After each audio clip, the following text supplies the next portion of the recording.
Good afternoon dear student. आज हम आपकी +2 पॉलिटिकल साइंस की क्लास शुरू कर रहे हैं, जिसमें आपका नेक्स्ट लेसन क्षेत्रीय आकांक्षाएँ शुरू करने जा रही हैं, जो लेसन नंबर 8 है।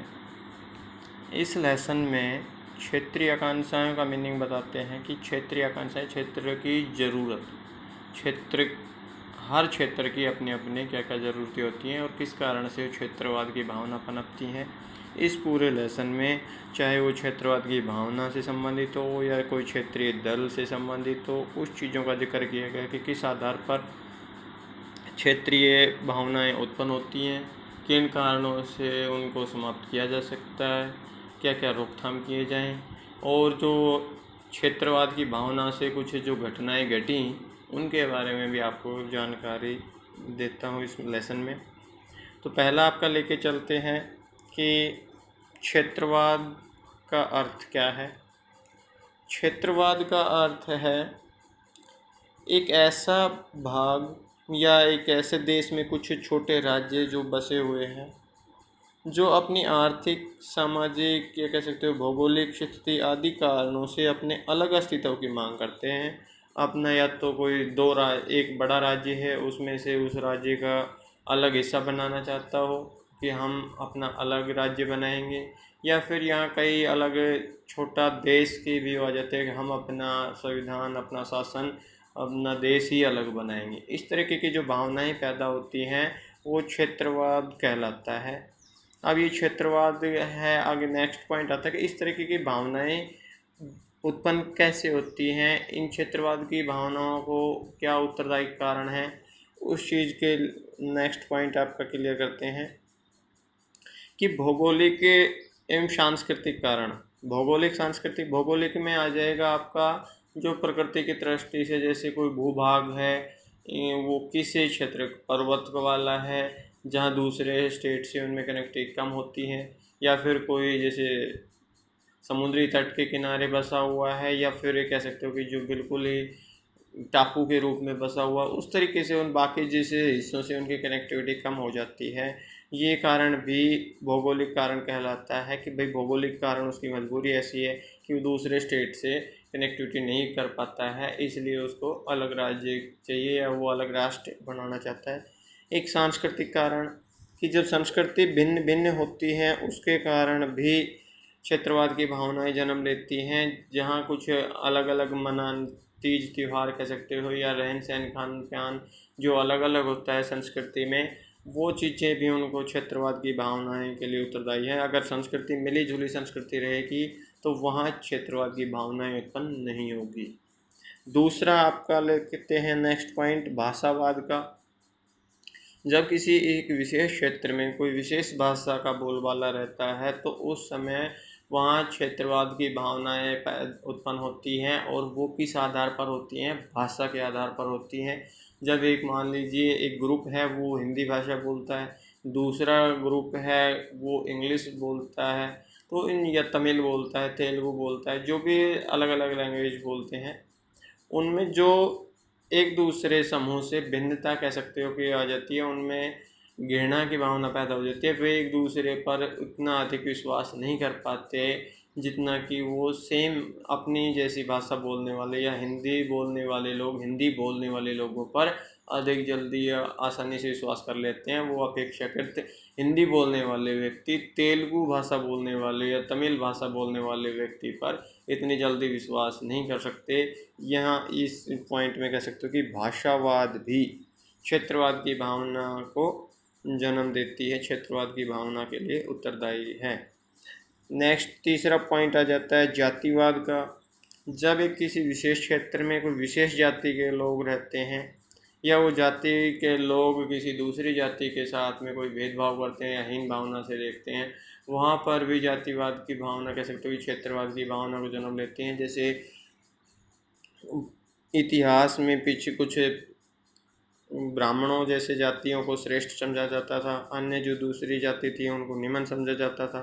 तो इस तरीके से उन वहाँ क्षेत्रवाद की भावना होती थी। जैसे उनके दलित समाज की अलग कॉलोनियाँ बसा दी जाती थी और उनको गांव के कह सकते हो कि एक अलग हिस्से में, गांव के अलग हिस्से में उनको बसाया जाता था। उनको दलित जाति का दर्जा देने के कारण।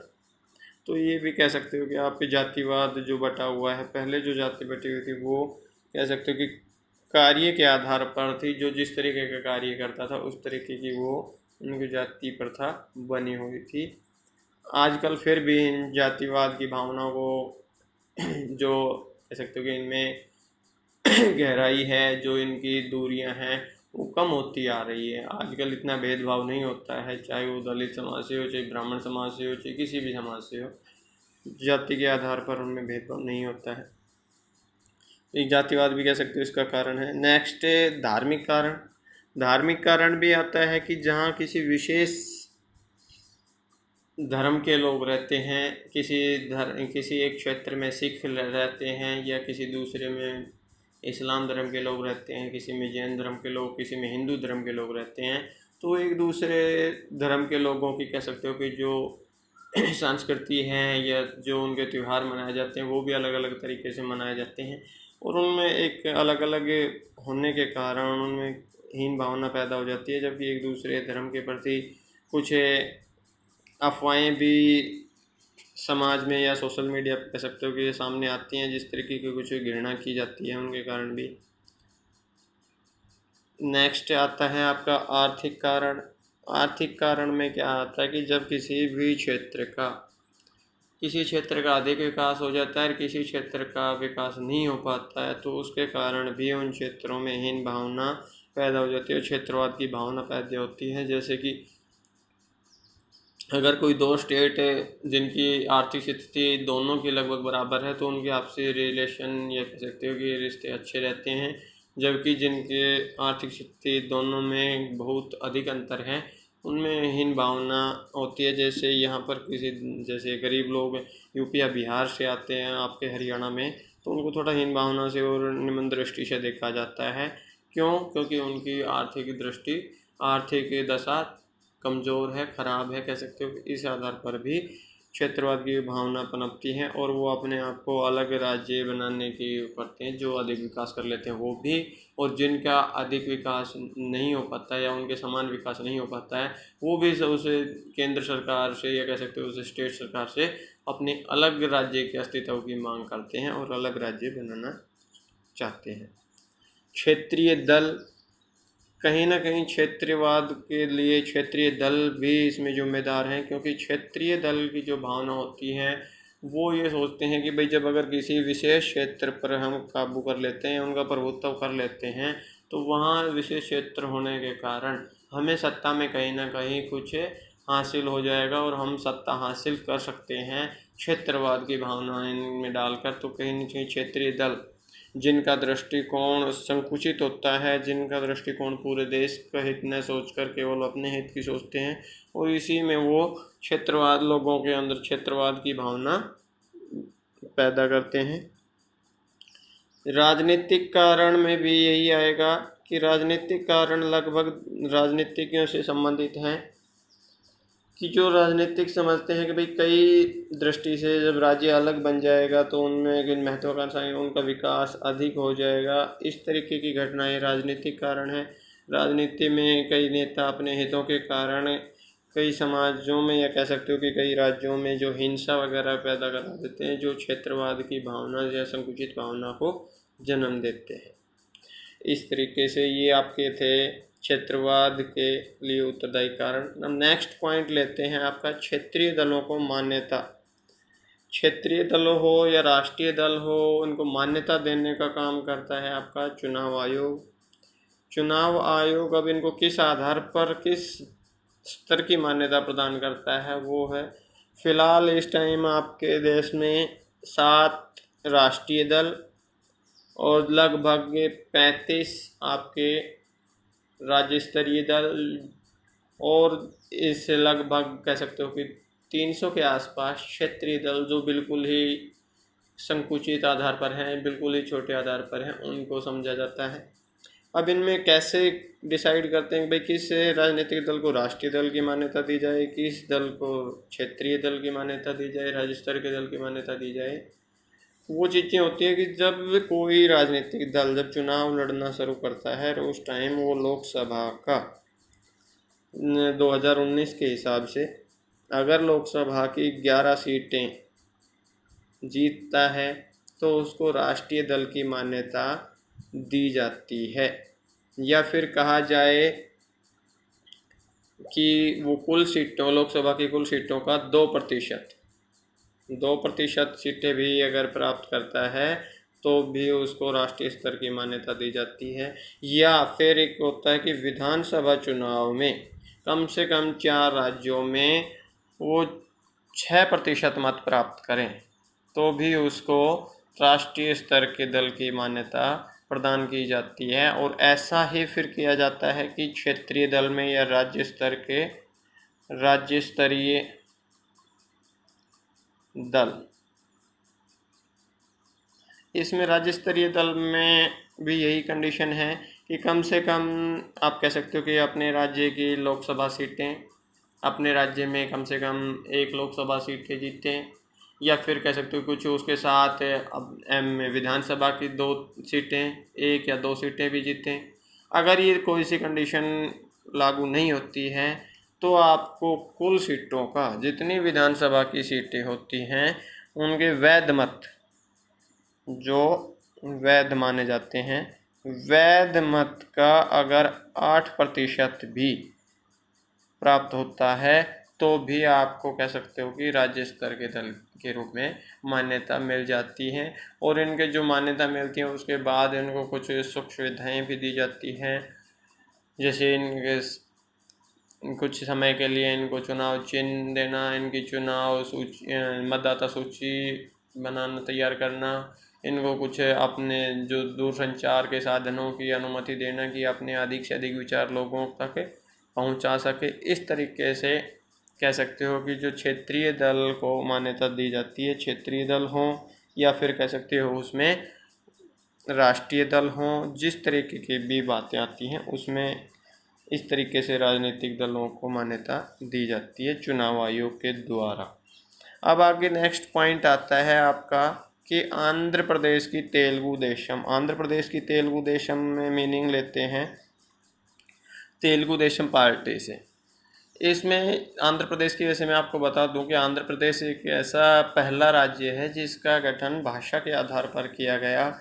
1953 में तो इसको प्रस्ताव किया गया था और कह सकते हो कि प्रस्ताव किया गया, पारित, इस पर आयोग का गठन किया गया जिसने रिपोर्ट तैयार की और 1955 में रिपोर्ट पेश की। तो 1955 जहाँ तक 99% आपको ऑप्शन मिलता है वो ये आता है कि भाई आंध्र प्रदेश या फिर ऐसा पहला राज्य कौन सा है जो भाषा के आधार पर गठित किया गया, वह आंध्र प्रदेश। आंध्र प्रदेश का गठन कब किया गया या फिर पहले भाषा के आधार पर गठित राज्य की स्थापना कब की गई, तो उसमें आंसर हो जाता है 1950। अब 1950 में आपको बता देते हैं कि भाई जब से भारत स्वतंत्र हुआ उसके बाद से आंध्र प्रदेश में कांग्रेस का प्रभुत्व रहा था और कांग्रेस के प्रभुत्व से भी जनता ऊब चुकी थी, क्योंकि काफ़ी लंबे समय तक, लगभग कह सकते हो कि 1982 तक, आज़ादी से 1982 तक कांग्रेस की सरकार रही और उस कांग्रेस की सरकार के बीच में भी कुछ मतभेद या कह सकते हैं कि गुटबाजी हो गई थी, जिसके कारण 1982 में सिनेमा कलाकार है एक एनटी रामाराव ने तेलुगु देशम का गठन किया, राजनीतिक दल का गठन किया और उसने चुनाव भी लड़े और चुनाव में लगभग 1983 में हुए। 1982 में उन्होंने गठन किया, 1983 में विधानसभा चुनाव हुए और 1983 में चुनाव में उन्होंने 2/3 बहुमत प्राप्त किया। मान लीजिए कि जैसे कह सकते हो कि 99 लगभग सीटें हैं तो 66 सीटें, 2/3 बहुमत होता है, 66 सीटें उसने प्राप्त की और उसके साथ उनकी सरकार का गठन किया गया। जिस तरीके से उन्होंने, जनता ने उनका समर्थन किया, उनको सफलता दिलाई, उसी आधार पर वो काम करते गए और फिर उन्होंने जनता की जो भुखमरी जैसी कुछ समस्याएं थीं उनके लिए जनता को 2 रुपये किलो चावल वगैरह उपलब्ध कराना, महिलाओं के लिए अलग विश्वविद्यालय की स्थापना करना, इस तरीके के कई कार्य किए। तो इस तरीके से आंध्र प्रदेश में तेलुगु देशम पार्टी की स्थापना हुई। कब हुई? 1982 में। चुनाव में किस में जीत की? 1983 में। विधानसभा चुनाव हुए थे। तो इस तरीके से आंध्र प्रदेश की तेलुगु देशम। ऐसा ही पंजाब में शिरोमणि अकाली दल की आता है नेक्स्ट पॉइंट, कि पंजाब का जो अकाली दल बोल देते हो शॉर्ट फॉर्म में, उसका कैसे क्या गठन हुआ, क्या चीज़ें थी, किस तरीके से। तो ये लगभग कह सकते हो कि जब भारत आज़ाद हुआ उस समय से ही घटनाएं दबी हुई थीं, एक दूसरे के अंदर उनके प्रति हीन भावनाएं पनप रही थी। ये 1980 के दशक में पंजाब की क्षेत्रीय आकांक्षाएं उभर कर सामने आई, एक आंदोलन का जन्म हुआ। जिस तरीके से वो आंदोलन का जन्म किस कारण हुआ, ब्रिटिश प्रांत में किसका पश्चिमी भाग पाकिस्तान में चला गया। जब आज़ादी पाकिस्तान और भारत एक हिस्सा होता था, लेकिन जो पश्चिमी हिस्सा था वो पाकिस्तानी पंजाब हो गया, और जो इस तरीके का अपना फिर पंजाब पश्चिमी और पूर्वी पंजाब बच गया। उस तरीके से भी उनमें कह सकते हो कि विशेष धर्म के लोग उधर पश्चिमी पंजाब में हिंदू रहते थे, लेकिन वहाँ मुसलमानों ने उनके साथ मार काट अधिक शुरू कर दी, अनेक महिलाओं के साथ बदतमीजी करना, इस तरीके की जो भावनाएं हो गई वहाँ पर। इसलिए मजबूरन उन लोग हिंदुओं ने पूर्वी पंजाब की तरफ आया। यहाँ पूर्वी पंजाब में जो मुसलमान रह रहे थे उनके साथ भी वैसे ही मारपीट की गई हिंदुओं की तरफ से, और फिर कुछ मारपीट के कारण और कुछ डर के कारण ही वहाँ उस अपने छोड़कर पाकिस्तान चले गए। तो इस आधार में जो घटनाएं घटी, लूटपाट हुई, इसके बाद कह सकते हो कि 1966 के आसपास से 1950 के दशक में तो देश के शेष हिस्से भाषाई आधार पर पुनर्गठित किया गया, लेकिन 1966 में आज़ाद हुआ। आज़ाद कह सकते हो कि जो पाकिस्तान से पंजाब से हरियाणा का जन्म हुआ, क्योंकि पहले हरियाणा पंजाब का हिस्सा होता था, और इसमें कह सकते हो कि अधिक हिस्सा पंजाब के क्षेत्र में दिया गया है, जबकि कम हिस्सा कह सकते हो वो हरियाणा के क्षेत्र में दिया गया है। लगभग आपका 62% के आसपास पंजाब में है, 62 का 64%, और 35 से 36% हिस्सा हरियाणा का है जो पंजाब का हिस्सा था। तो इसमें जो कह सकते हो कि आज़ादी के बाद जो घटनाएं हुई उसमें किस तरीके से उन्होंने क्षेत्रवाद की भावनाएं जन्म हुआ, क्षेत्रवाद सिखों के साथ में किस तरीके की घटनाएं हुई। तो यहाँ कुछ ऐसा ज़्यादा घटनाएं नहीं थी। इनका जो ब्लू स्टार वगैरह ऑपरेशन है वो भी कह सकते हो कि पंजाब से संबंधित हैं, और जो इनका 1980 के दशक में पंजाब की क्षेत्रीय आकांक्षा एक ऐसे आंदोलन के रूप में उभरी कि जहां उनको रोक पाना कह सकते हो कि मुश्किल था, और अकाली दल जैसे संगठन की स्थापना की गई। अकाली दल पंजाब सूबे का जो था 1966 में आज़ाद हो गया था, इसके बाद 67 और इसके बाद 1977 में सरकार बनाई कि भाई 66 में ही हो गए, 66 में अलग हुआ, 67 में सरकार बनाई। इसके बाद फिर 10 साल बाद 77 में सरकार बनाई, और इसके बाद फिर जो घटनाएं घटी वो मैं आपको बताता हूँ कि किस तरीके से सिखों के मन में जो हीन भावना जन्मी और किस तरीके से क्या हुआ। एक बहुत लंबी लड़ाई लड़ी गई, दो कह सकते हो कि दो सत्ता पार्टियों में, या कह सकते हो कि दो धर्मों के बीच जो लड़ाई लड़ी गई उस तरीके से। एक आपने नाम सुना होगा operation blue star. Operation blue star कैसे संबंधित है? ऑपरेशन ब्लू स्टार अमृतसर में स्वर्ण मंदिर से संबंधित है, जहां की घटना कह सकते हो 1984 की घटना थी। और 1984 के घटना में क्या हुआ था कि वहाँ जो स्वर्ण मंदिर था उसमें भिंडर वाले ने कुछ अपने हथियार वगैरह इकट्ठे करके वहाँ उस पर कब्जा कर लिया था। उसके अंदर छिप गए थे काफ़ी हथियार लेकर, और लोगों को मार रहे थे उस तरीके से। तो वहाँ उस प्रेजेंट टाइम पे इंदिरा गांधी प्रधानमंत्री थी। सारी कोशिशें करने के बाद सारी कोशिशें विफल रही। इसके बाद अंत में डिसीजन लिया गया कि भाई 4 जून 1984 को डिसीजन लिया कि भाई सुबह एक सीक्रेट ऑपरेशन के नाम से सैनिक कार्रवाई की गई, जिस सीक्रेट ऑपरेशन का नाम ऑपरेशन ब्लू स्टार दिया गया। और उसमें भिंडर वाले को कुछ को मार दिया गया, कुछ को भगा दिया गया, इस तरह की घटना हुई। लेकिन उस घटना को एक धार्मिक आधार पर कह सकते हो या क्षेत्रवाद के आधार पर एक बहुत बड़ा आंदोलन के रूप में प्रस्तुत किया गया, क्योंकि वहाँ जो ऐतिहासिक मंदिर स्वर्ण मंदिर था उसको क्षति पहुँची। जिसका सिखों ने बहुत ज़ोर शोर से विरोध किया कि हमारे ऐतिहासिक स्थान को, गुरुद्वारे को, इनको नष्ट किया या नुकसान पहुंचाया गया। जो देश में विदेश में जो भी सिख रहते थे उन्होंने इस तरीके का विरोध किया। और आगे चलकर इस ऑपरेशन ब्लू स्टार के कारण ही इंदिरा गांधी जी को डेथ की गई, क्योंकि जो इंदिरा गांधी जी 4 जून आप देख सकते हो कि 4 जून 1984 को ये ऑपरेशन किया गया, जबकि 31/10/1984 को इंदिरा गांधी जी को उन्हीं के गार्ड ने, जो उन्हीं के घर में उनके गार्ड थे, उन्होंने उनको गोली चलाकर हत्या कर दी, जिसमें उनके 2 सिख अंगरक्षक थे। उन सिखों के नाम सतवंत सिंह और बेअंत सिंह थे। ये कहीं ना कहीं ऑपरेशन ब्लू स्टार की ही जो हिंद भावना उनके अंदर जन्मी हुई थी, कि घृणा पैदा हुई थी कि भाई इन्होंने हमारे धार्मिक स्थल पर ऑपरेशन किया, हमारे धर्म का विश्वासघात किया है। इस तरीके से उसके कारण ही श्रीमती इंदिरा गांधी को भी मृत्यु कर दी गई, उनका डेथ कर दी गई। आगे इसी के कारण एक राजीव लोंगवाल समझौता भी हुआ। राजीव गांधी इसके बाद प्रधानमंत्री बनाए गए और उन्होंने सहानुभूति के कारण 1985 में समझौता करने के बाद 84 में जो लोकसभा चुनाव हुए दिसंबर में, उस चुनाव में सहानुभूति प्राप्त करके बहुमत मिला और बहुमत के साथ ही वो देश के प्रधानमंत्री चुने गए।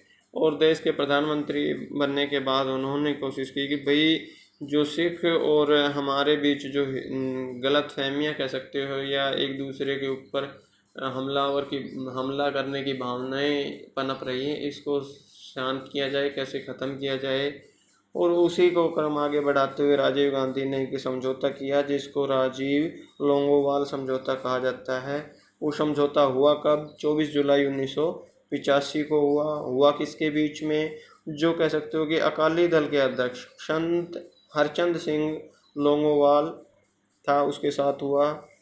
और इसी को राजीव लोंगोवाल समझौता का नाम दिया जाता है। और उसमें कुछ कंडीशन रखी गई कि जो पंजाब और हरियाणा का आपका विवादित क्षेत्र चंडीगढ़ है, उसको पंजाब में दे दिया जाएगा, पंजाब में शामिल कर दिया जाएगा। और पंजाब, हरियाणा, राजस्थान के बीच जैसे रावी नदी जैसे इन पर जो पानी से संबंधित विवाद हैं, उनको भी समझौता किया जाएगा। तो इस तरीके की कार्रवाई को लेकर ये समझौता हुआ, जिससे उनकी जो सिखों के और उनके बीच की जो गलतफहमियां थी वो कुछ हद तक कम हो पाई। और नेक्स्ट आपका पॉइंट लेते हैं अब आपका क्षेत्रीयवाद को समाप्त करने के सुझाव। क्षेत्रीयवाद को समाप्त मतलब कि किसी भी के अंदर क्षेत्रवाद की भावना न पनपे, तो उसके लिए क्या क्या करनी चाहिए? राष्ट्रीय एकता को बढ़ावा देना चाहिए, कि राष्ट्रीय एकता के लिए ही कार्य करने चाहिए, ऐसे कोई कार्य नहीं करने चाहिए जिनसे क्षेत्रवाद का जन्म हो। अंतर्राज्यीय झगड़ों का शीघ्र समाधान, कि जो एक दूसरे राज्यों के बीच में जो झगड़े होते हैं, चाहे वो सीमा से संबंधित हो, चाहे वो नदी वगैरह के पानी से संबंधित हो, इस तरीके के कोई भी झगड़े होते हैं उनको जल्दी से जल्दी समाधान किया जाए, ताकि क्षेत्रवाद की भावना जन्म न ले सकें।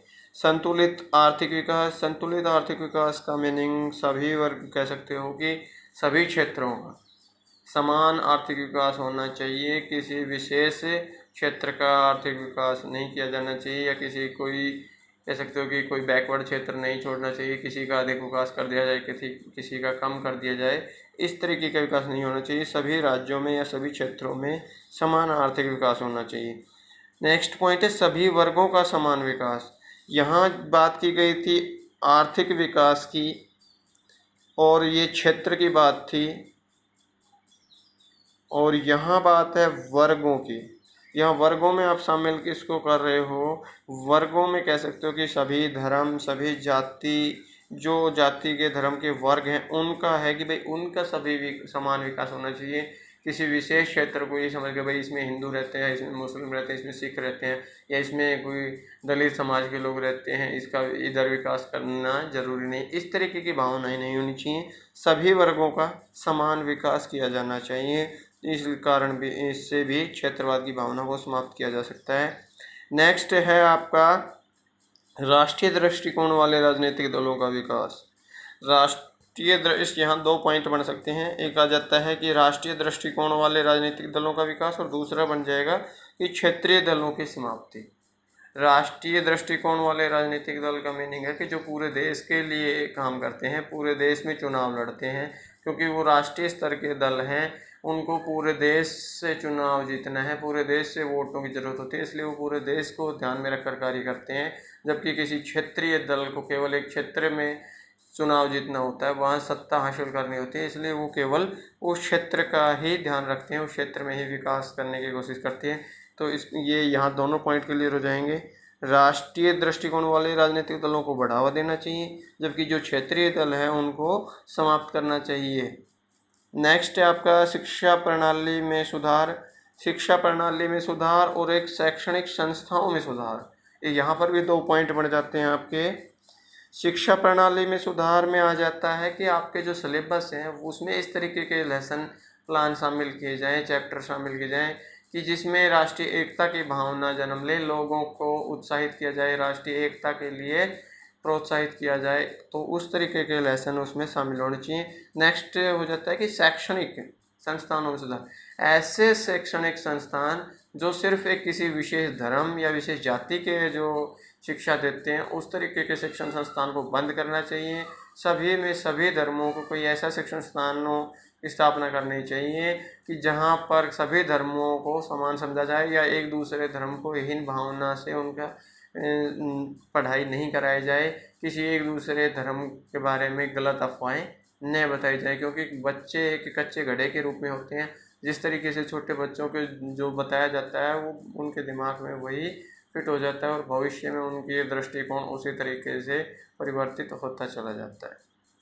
तो ये आज आपका लगभग मैंने सभी पॉइंट किए इसमें शामिल। कुछ क्षेत्रीय दल हैं जो वो हैं, ये भी बताए मैंने, अकाली दल का हुआ, तेलुगु देशम का हुआ, ऐसे ही। तो इस तरीके से ये लेसन कंप्लीट हुआ है। और इसको एक बार जो भी आपके पास बुक वगैरह है या सेकंड हैंड या मैंने जो ग्रुप में भेज रखी थी, उस बुक में से एक बार लेसन रीडिंग ज़रूर होना चाहिए। एक बार मैंने समझाया, एक बार आप पहले आप लेसन रीडिंग करो, उसके बाद वीडियो देख लो, और उसके बाद जो क्वेश्चन आंसर होते हैं तो आपका लेसन कह सकते हो कि अच्छे से तैयार हो जाएगा। धन्यवाद।